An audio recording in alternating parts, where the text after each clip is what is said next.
Listen. Can you hear it? Beneath the noise of our modern world, beneath the hum of traffic, the ping of notifications, the endless chatter of a civilization racing toward something it cannot name, there is a silence, an ancient silence. And in that silence, there are voices, voices that have been speaking for 1,000 years. They belong to the Hopi, the keepers, the rememberers. People who have stood on the high mesas of what we now call Arizona since long before this land had that name, long before borders, long before nations. They have watched empires rise and fall like waves against stone, and through it all, they have remembered. What have they remembered? Not just the past. That would be too simple. The Hopi have remembered the future. They have held in their oral tradition a prophecy so precise, so unnervingly accurate, that when you hear it, truly hear it, something shifts inside you. A recognition, a shiver that travels down your spine and settles in your stomach. Because the prophecy is not about some distant mythical time. It is about now. It is about us. It is about the world you woke up in this morning. The Hopi speak of cycles, of worlds that rise and fall. They say we have lived through 3 worlds already. Each one was destroyed, consumed by fire, by ice, by flood. Because humanity forgot a sacred covenant with the earth. We forgot our place in the web of life. We became arrogant. We became destructive. And each time the world responded, it cleansed itself. It began again. We are living now in the 4th world, to a Kachi, as the Hopi call it. And according to their prophecy, this world too is coming to an end. But here is what makes this prophecy different from every other apocalyptic prediction you've ever heard. The Hopi did not speak in vague metaphors about tribulation and judgment. They gave us 9 signs, 9 specific harbingers that would mark the final chapter of the 4th world. And these signs, spoken in the poetic language of people who had never seen an airplane or a computer, describe with shocking accuracy the technological and social transformations of the last few centuries. The first 8 signs have already come to pass. We are waiting now for the 9th. Before we explore these signs, we need to understand who the Hopi are. Not in some romanticized mystical sense, but as real people with a living culture and a profound worldview. The Hopi have inhabited the mesas of northeastern Arizona for over 1,000 years. Some archaeologists trace their roots back even further, to the ancient Puebloan peoples who built the cliff dwellings at Mesa Verde and Chaco Canyon. They are not a people who wandered and conquered. They are a people who stayed, who learned the secrets of survival in one of the harshest environments on Earth, the high desert, where water is sacred and every seed must be coaxed from the dry earth through prayer and persistence. Their name, Hopi, means peaceful people, and this is not accidental. Pacifism is woven into the core of their identity. When Spanish conquistadors arrived, bringing violence and disease, the Hopi did not meet them with weapons. When American settlers pushed westward, when missionaries came to save their souls, when the government tried to erase their language and culture through forced schooling, the Hopi resisted through endurance, through the quiet, stubborn act of continuing to be Hopi. Central to their worldview is a concept they call the Hopi Way, a path of balance, humility, and respect for all living things. Life for the Hopi is not about accumulation or conquest, it is about harmony. It is about remembering your role in the greater pattern. They believe that humans are caretakers, not masters. We are here to tend the earth, not to exploit it. And they believe in prophecy, not fortune-telling, not predicting lottery numbers or election outcomes. Hopi prophecy is something deeper. It is pattern recognition on a cosmic scale. It is the understanding that certain choices lead to certain consequences, that there are rhythms to existence, taught by elders in the kivas, the sacred underground chambers where ceremonies take place.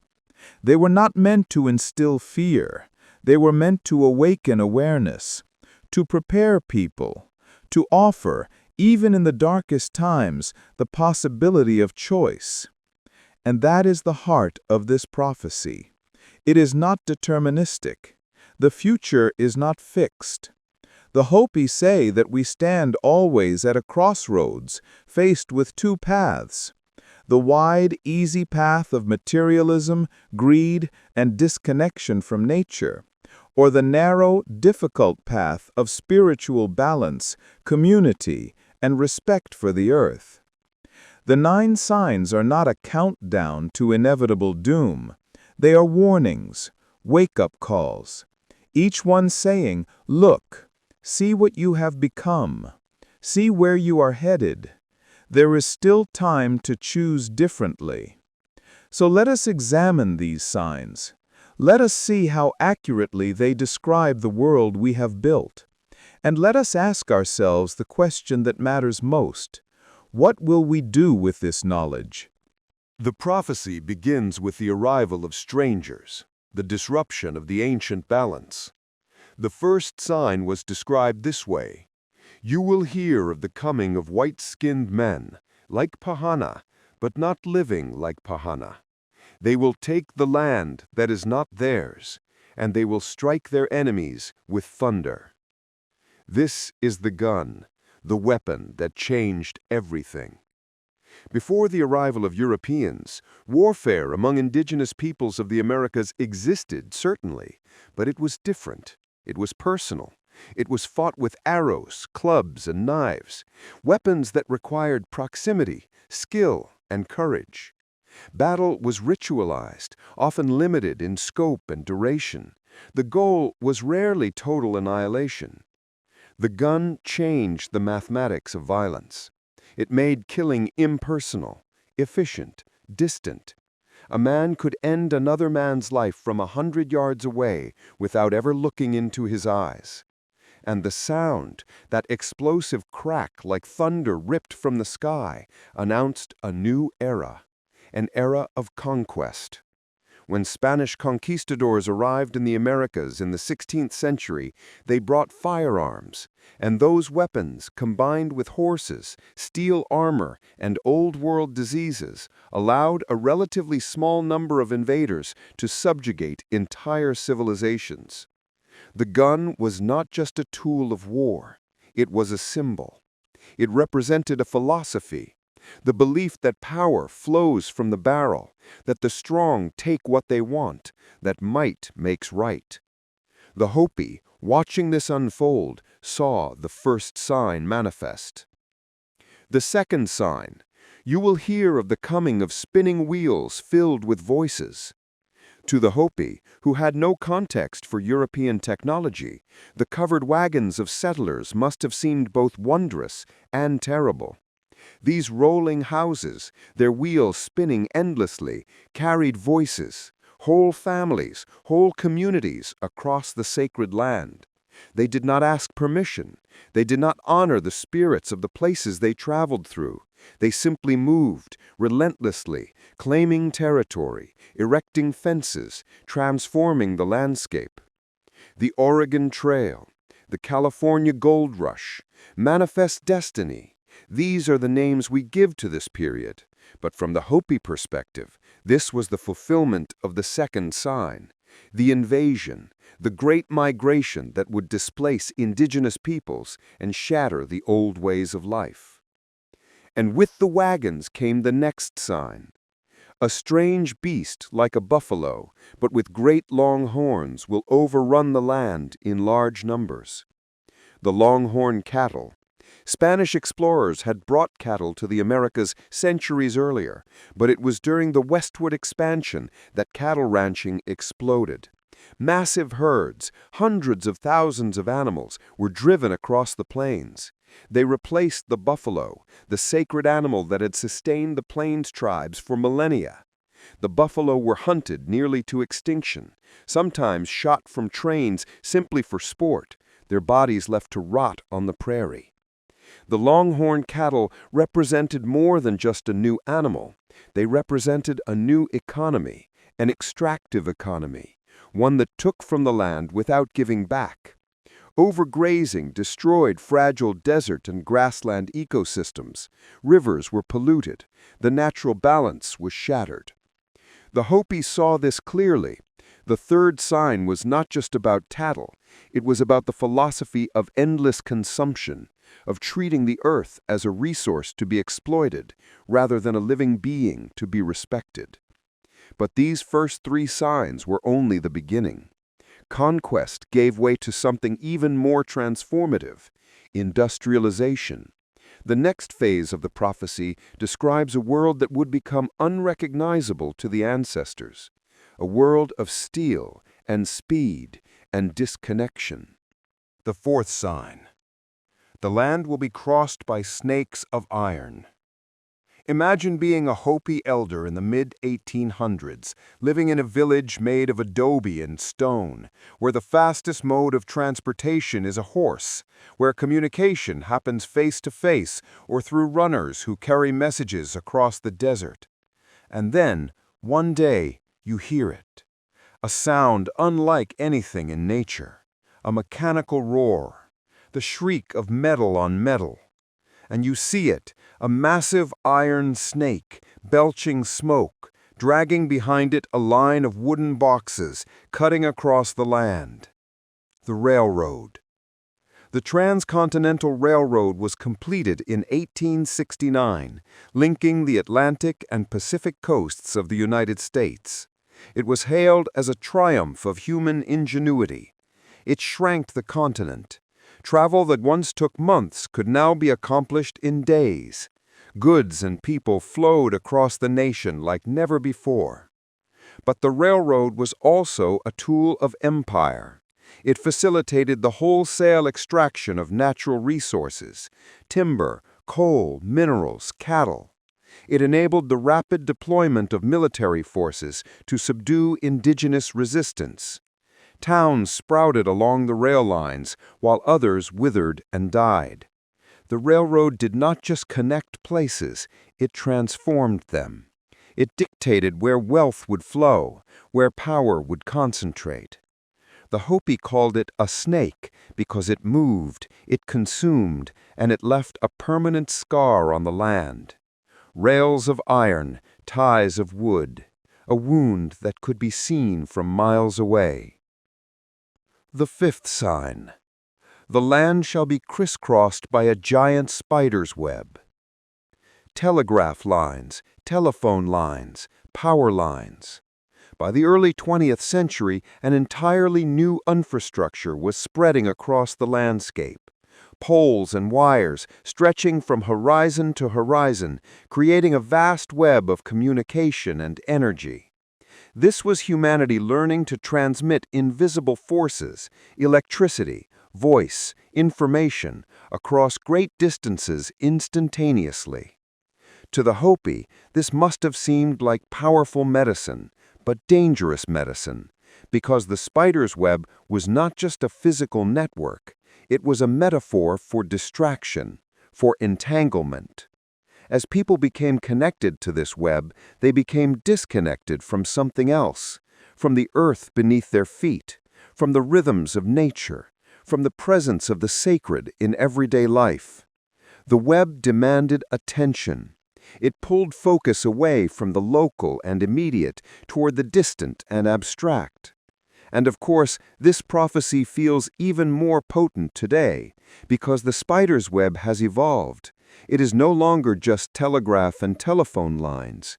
It is the internet. It is social media. It is the global network that connects billions of people, yet somehow leaves so many of us feeling isolated and alone. We are caught in the web, scrolling endlessly, consuming information, broadcasting our lives, always connected, yet rarely present. The sixth sign is that the land shall be crisscrossed by rivers of stone that make pictures in the sun. When I first heard this description, it gave me chills. Rivers of stone. The Hopi had no word for concrete, no concept of asphalt, but they foresaw it perfectly. Highways, interstates, the vast network of roads that covers the modern world. By the 1950s and 60s, the United States had embarked on one of the most ambitious infrastructure projects in history, the interstate highway system. Ribbons of concrete and asphalt stretched across the nation, connecting every major city, enabling the automobile culture that would come to define American life. These were not rivers of water. They were rivers of stone, and they made pictures in the sun, the shimmering mirage effect you see on hot pavement, the heat waves rising, the reflections of metal and glass. But more than that, these highways changed how we live. They created suburbs. They led to urban sprawl. They made us mobile, but also isolated. We spend hours in our cars, sealed in climate-controlled bubbles, disconnected from the land we traverse. We rush from place to place, always moving, never arriving. Where are we going? Why are we in such a hurry? The Hopi saw this too. The rivers of stone carry us faster and faster, but they do not lead us home. The seventh sign takes a darker turn. You will hear of the sea turning black, and many living things dying because of it. Oil spills. The prophecy is chillingly specific. The sea turning black. In 1969, just off the coast of Santa Barbara, California, an offshore oil rig experienced a blowout. Crude oil gushed into the ocean for 11 days. The water turned black. Seabirds coated in oil washed up on beaches by the thousands. Sea lions, dolphins, fish, all perished in massive numbers.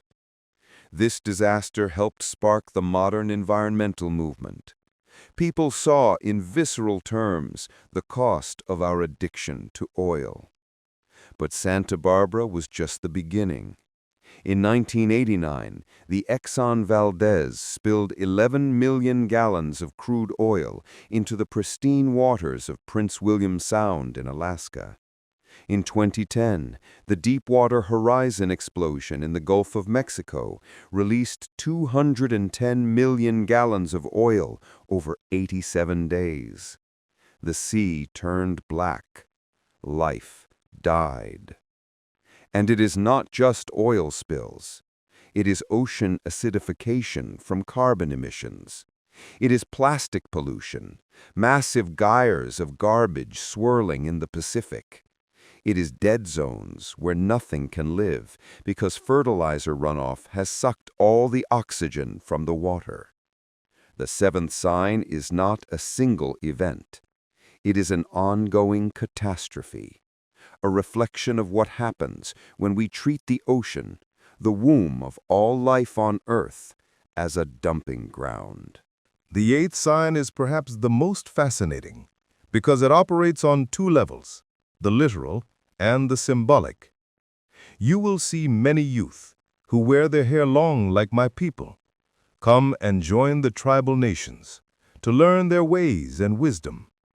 And when these things come to pass, you will hear of a great dwelling place in the sky that shall fall with a great crash. It will appear as a blue star. Let us take the second part first.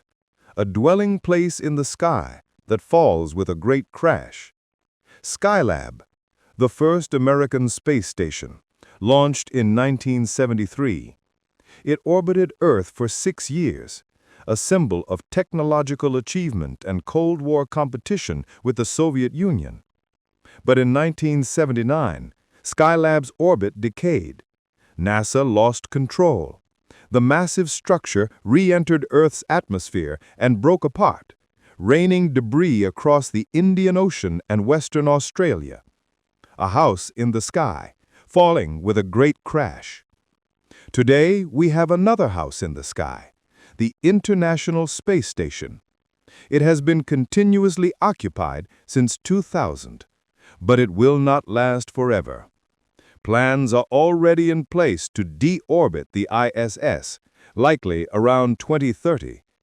When that happens, humanity's most expensive and ambitious orbital outpost will plunge back to Earth, burning up in the atmosphere, leaving fragments scattered across the Pacific Ocean. These space stations represent our hubris, our belief that we can escape the bounds of Earth, that technology will save us, that the sky is not a limit, but a destination. And yet, what goes up must come down. Gravity is patient. Entropy is inevitable. But the eighth sign is not just about falling space stations. It is also about spiritual awakening. You will see many youth who wear their hair long like my people come and join the tribal nations to learn their ways and wisdom. This is a direct reference to the counterculture movement of the 1960s and 70s. Young people, mostly white, middle-class Americans, rejecting the materialism and conformity of their parents' generation, growing their hair long, seeking alternatives to mainstream culture. And yes, many of them turning to indigenous wisdom. There was a hunger among that generation for something authentic, something connected to the earth. They had grown up in the shadow of the atomic bomb, in the sterile suburbs, in a world that felt hollow despite its prosperity.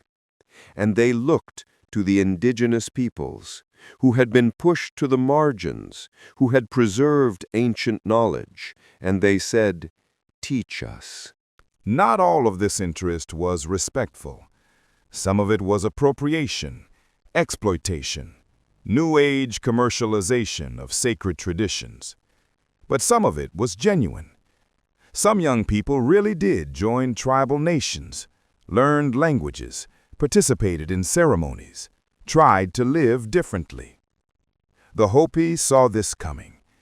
They predicted that in the final days of the Fourth World, there would be a spiritual awakening among the colonizers' children, a recognition that the path of endless consumption leads only to emptiness, a hunger for connection, for meaning, for a way of life that honors rather than destroys. This awakening continues today. More and more people, especially young people, are questioning the dominant paradigm, seeking sustainability, learning from indigenous wisdom, recognizing that the old ways were not primitive, but sophisticated, not backward, but deeply attuned to the realities of living on this planet. The eighth sign, then, is a sign of hope. Even as the house in the sky falls, even as our technological civilization reveals its fragility, there is a stirring, a remembering, a return. But there is still one sign left, the ninth, the final sign. And this is the one we are waiting for. And this is the ninth and last sign. You will hear of a dwelling place in the heavens, above the earth, that shall fall with a great crash. It will appear as a blue star. Very soon after this, the ceremonies of my people will cease. The blue star Kachina, Sequasuhu. In Hopi cosmology, Kachinas are spirit beings, messengers between the human world and the divine. They are represented in ceremonies by masked dancers who embody these spirits. Each Kachina has specific attributes, specific powers, specific lessons to teach. The blue star Kachina is associated with the end of the fourth world. Its appearance in the sky signals that the day of purification is at hand. The ceremonies will cease because the old world is ending. A transition is coming. But what is the blue star? This is where interpretation becomes difficult. Some have speculated it could be a supernova, a massive star exploding and briefly outshining entire galaxies. In 1987, a supernova visible to the naked eye appeared in the southern sky. Supernova 1987A. It was a spectacular event for astronomers, but it did not trigger the end of the world. Others have suggested comets, asteroids, UFOs, a rogue planet. There is no shortage of apocalyptic scenarios floating around the internet. But here is what we need to understand. The Hopi prophecies are not meant to be decoded like a puzzle where we match symbols to literal events. They are meant to be felt, understood in context, interpreted through lived experience. The blue star might be a celestial phenomenon, or it might be a metaphor, a symbol of the moment when the truth becomes undeniable, when even those who have been asleep, who have been distracted by the spider's web and rushing down the rivers of stone, finally look up and see clearly what is happening. We are in the midst of multiple converging crises: climate change, mass extinction, ocean acidification, soil depletion, water scarcity, political instability, economic inequality, a pandemic that revealed the fragility of our interconnected systems. Perhaps the blue star is the moment when these crises reach a tipping point, when the consequences of our choices become impossible to ignore, when the illusion of endless growth, endless consumption, endless technological progress finally shatters. The Hopi say that when the blue star appears, the ceremonies will cease. This is not because the Hopi will give up.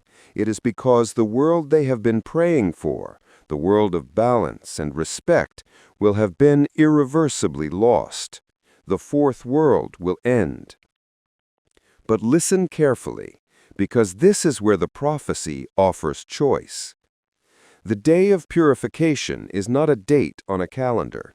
It is a process, a cleansing, and it can happen in two ways.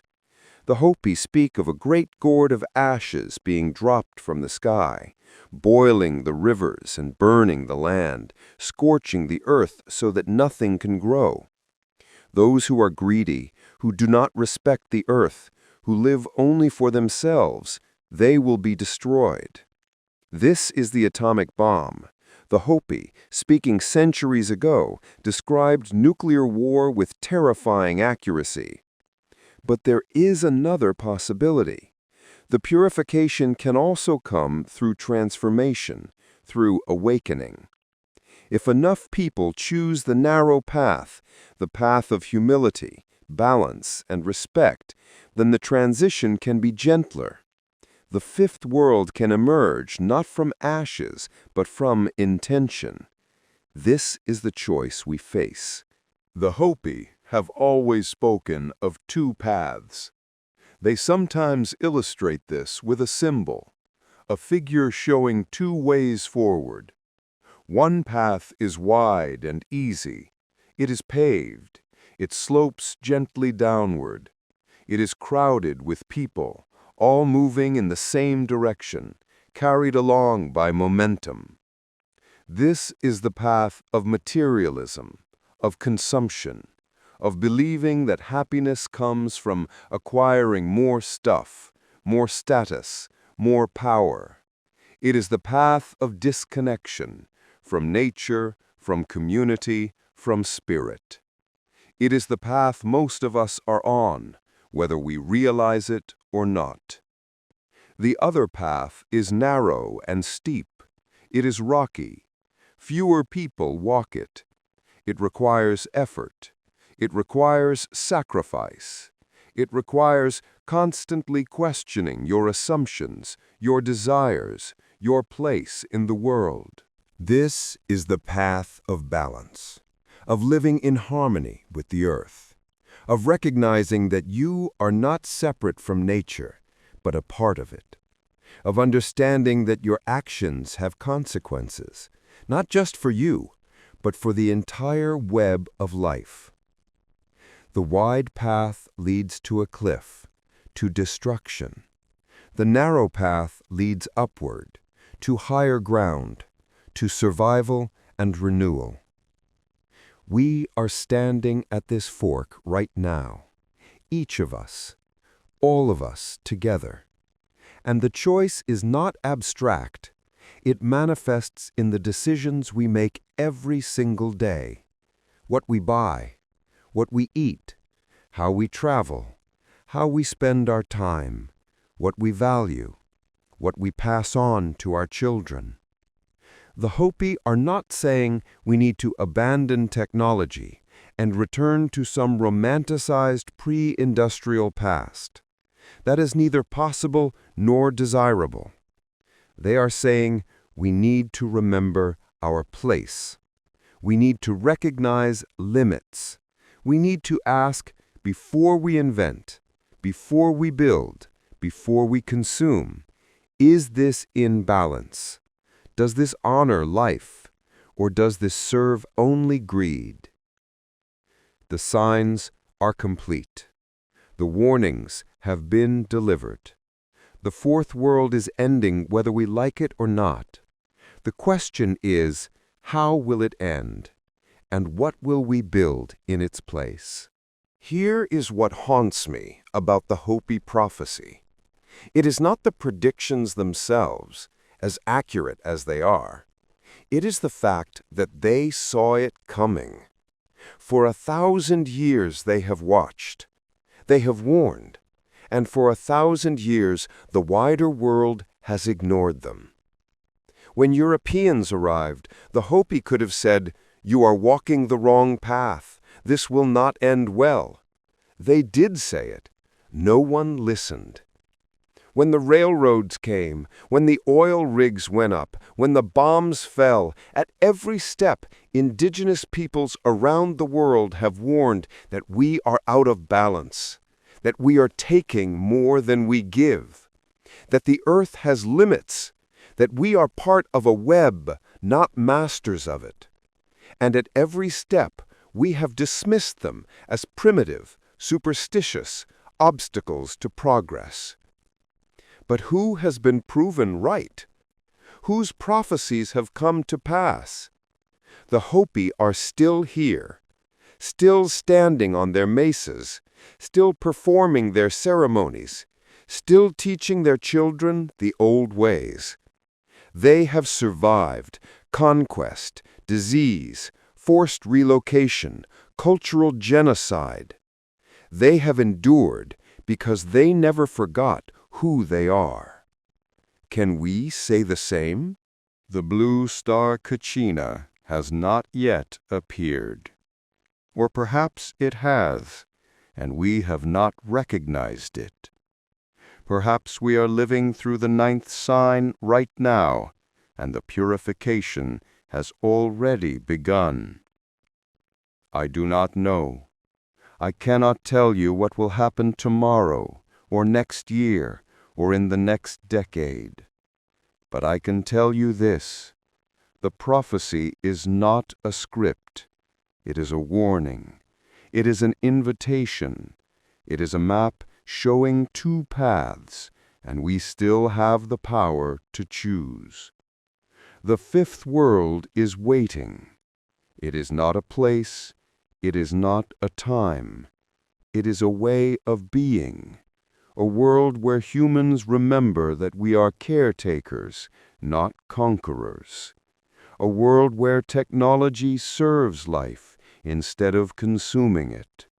A world where we live with humility, gratitude, and respect for the intricate web that sustains us all. That world will not be handed to us. We will have to build it, step by step, choice by choice, person by person. The Hopi have been waiting a long time. They have kept the knowledge alive, tended the fire, maintained the ceremonies. They have held space for the possibility that humanity might wake up, that we might remember. Are we ready to listen? The signs are complete. The choice is ours. The future is not written in the stars. It is written in what we do next.